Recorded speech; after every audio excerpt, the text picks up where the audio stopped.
Hello mga Lods, tuloy tayo mga Lods. So, dalawang magkaibigan uli ay nag-uusap sa tabing dagat. Oh Lods, baka lalim ng iniisip mo ah. Oh, syempre.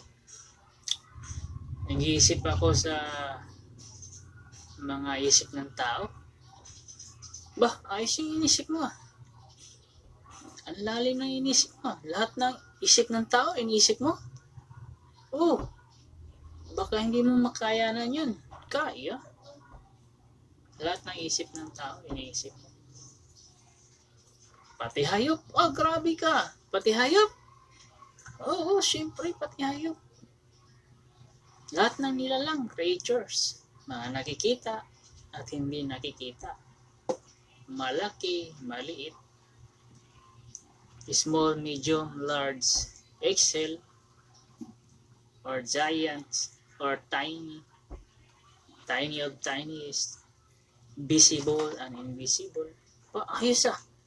O kasi yan ang nababasa natin. Tsaka marami pang libro na iniisip ng tao. Kung ayos yan ah. Ano bang nasa isip mo talaga? Yung pinakamalalim na iniisip mo sa isip ng tao. Yung pinakamalalim na iniisip ko sa lahat ng iniisip ng tao, hayop, at mga nakikita at hindi nakikita, maliit, malaki, o giant, higante man yan, o pinakamaliit. Ang daming reason. There's a lot of reasons na isip nila. Oh, reasons? Oh, great reasons sa isip nila. Billions of great reasons. Many reasons. Pero isa lang ang hinahanap nilang sagot. Oh, ano yun? Mukhang excited yan ah. Isa lang ang hinahanap nilang sagot. Oh, hindi ko bang malaman? Mukhang malalim ka nga mag-isip. Yung hinahanap lang nila ng sagot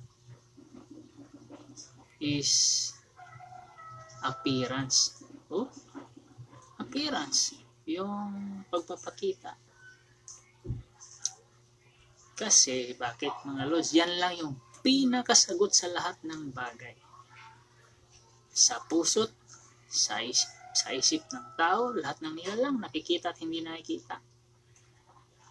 Yan lang, appearance. Bakit, Lods? Ano bang pinaka-reason ng appearance? The appearance is the fulfillment of joy. The appearance is the fulfillment of happiness. The appearance is the fulfillment of everything you need for something greater and farther and wider. Enough in advance and looking forward. Just only appearance. Without any appearance, that is not the answer. You cannot find the answer. But there's appearance going to heaven, and there's appearance going to hell. Bah, ayos yan na. Napakaganda naman ng sagot mo. Yung mga inisip mo, oh. Ganyan ako mag-isip pag ako lang mag-isa. So, naintindihan mo? Ano halimbawa? Sa appearance, Lods. Kung sa ating panahon ngayon, maraming halimbawa. Gadgets, laptop, cellphone, any kinds of frequencies. There's a lot. Even the thoughts of human being, there's a lot. Mag-isip ka nga lang eh. Gusto mo makita yung iniisip mo, di ba?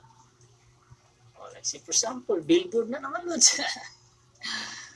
Inisip mo na mag-appearance. Kasi picture lang ang nag-appear sa harapan mo. Yung beauty and yung countenance niya is something strength sa buhay mo, di ba? Sample lang yan. Pero in biblical ways of appearance, even the supreme being, God wants your appearance.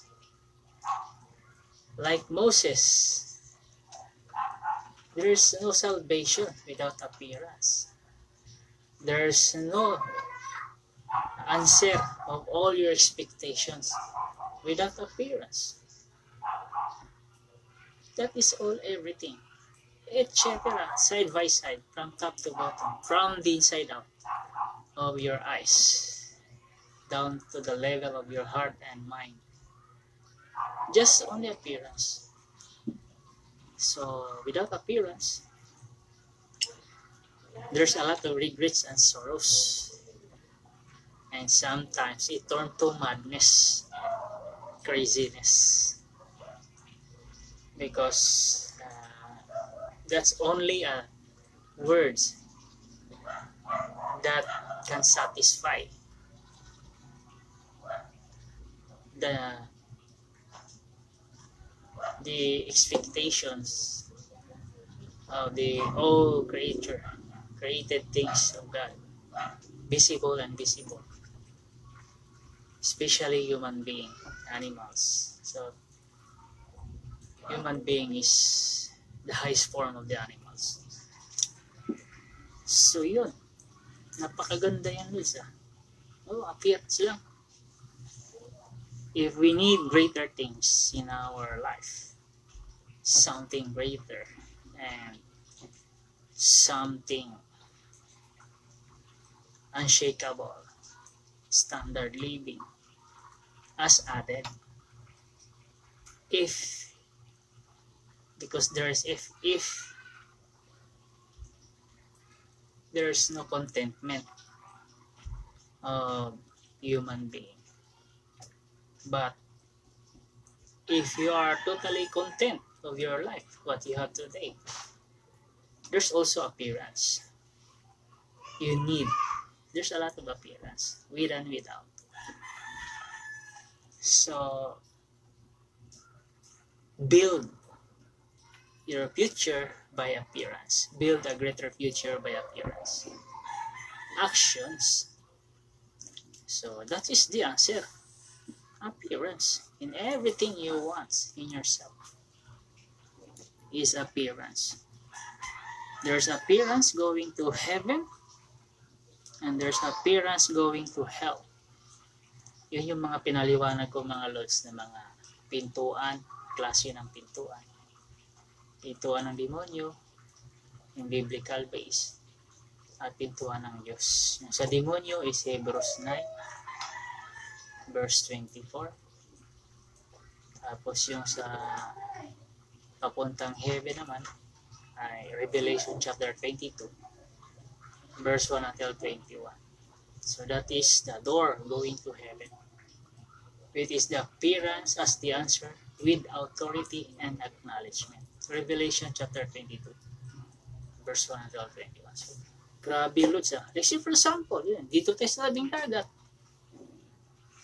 Kung hindi tayo nag-appear dito sa tabing dagat, hindi natin masilayan at masimo yung fresh air. Di ba? So, lahat ng inisip mo, gusto mong mangyari. Yung appearance, di ba? Totoo naman, di ba? Lahat ng iniisip mo, gusto mong mag-appear. At yung appearance na yun, there's something moment na kailangan mangyari na hindi yung makakalimutan. Di ba? It's all about appearance. Without appearance, your nation is very weak. Without appearance, your family is full of sadness. Sometimes, and almost all the time, sorrows of sorrows. Without appearance, you are not totally complete. Like say for example, you are na vacations. Pag hindi ka mag-appear sa vacations mo in some part, you are not very happy. You are not satisfied. Your vacations, example, probinsya, uwi ka. Maraming nalulungkot kasi yung expectation din ng tao sa'yo, hindi rin nila na-meet sa'yo. Kasi malaking expectation pag nag-vacation ka. Alam nila na meron silang konting kasiyahan galing sa iyo. So that is appearance. No? The appearance is the answer of all things. Sometimes, but mostly, the answer of all things. Masaya man yan sa kabila ng kalungkutan. Appearance is the answer to wipe out your sorrows and tears of your eyes. The appearance is the conversions of joy from all your tears. The appearance is the perfect words suitable all kinds of your expectations sometimes. Appearance is all about appearance. But beware and be aware. And aware those appearance. But we appear God's plan and purpose and will here on earth according to His precepts and understanding. Then, there's a great joy and happiness. A lot of enjoyment. Because there's something fulfillment from the authority of God. From the acknowledgement. So remember, all nations, kings and queens, princes and leaders of the lands, presidents, minister, without appearance in God's purpose, you will receive any diverse of chaos lifestyle here on earth. There's a lot of disputes of thoughts and conflicts and something crazy and madness. That is sometimes the answer of your disobedience one without appearance, but we appear those God's plans and purpose expect in some part, and that is the answer.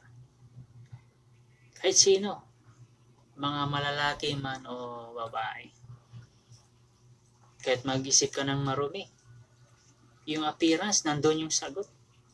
Totoo. Pero huwag mong isipin yung mga malalaswang bagay. Kasi lahat ng sinasabi ko dito, kung i-misinterpret mo, turn to in an evil way, then as what I said in Proverbs chapter 16 verse 25, baka hindi ka abutin ng ilang taon lang. Mabibilang lang yung buhay mo dito sa mundo na maaga. So, remember, Lods, tayo Lods appearance is the answer. And look it. Yes. Sometimes hurry up or faster.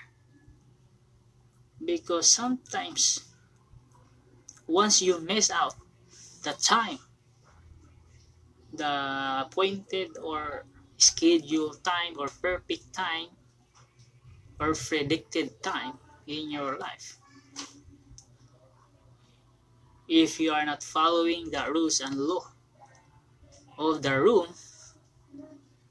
you are not satisfied and you're always get starvations, hungry. And that is reality. So when it comes of love, appearance. When it comes of joy, appearance. When it comes of lasting happiness, you need appearance. Pangit man yan, o pogi, o maganda, sa paningin mo, sa isang babae, sa paningin mo, kung ang babae naman ay tumingin sa lalaki,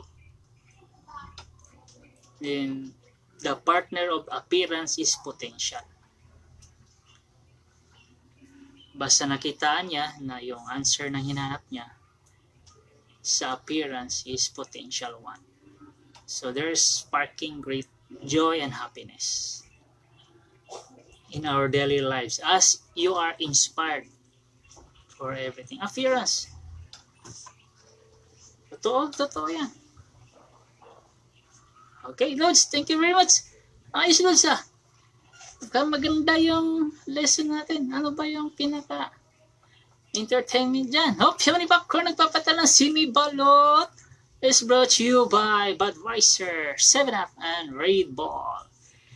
Kung sino man gustong matuto ng DG Tango, DG Bogey, and DG Echo, tawagan nyo lamang po ako sa 0995-025-6929. Ako nga pala si DG Bolma Zero, ang nagsasabi, kahit walang ilaw ang ating microphone, sana magliliwanag ang ating buhay kahit patay. Sa mga naghawak ng acorn sa loob ng 7 continents of the world, sa mga matatangos ng ilong at magaganda, lahat sinabi ko maganda, walang pangit. As long as may nagkakagusto sa iyo, and yun ang napakaganda. So, ingat lagi, billboards and ganda sa iyong buhay at pisika. Appearance is the key. So sa Lods, sa Bible mga Lods, there's a lot of excitement, no? Dagdagan natin yung appearance.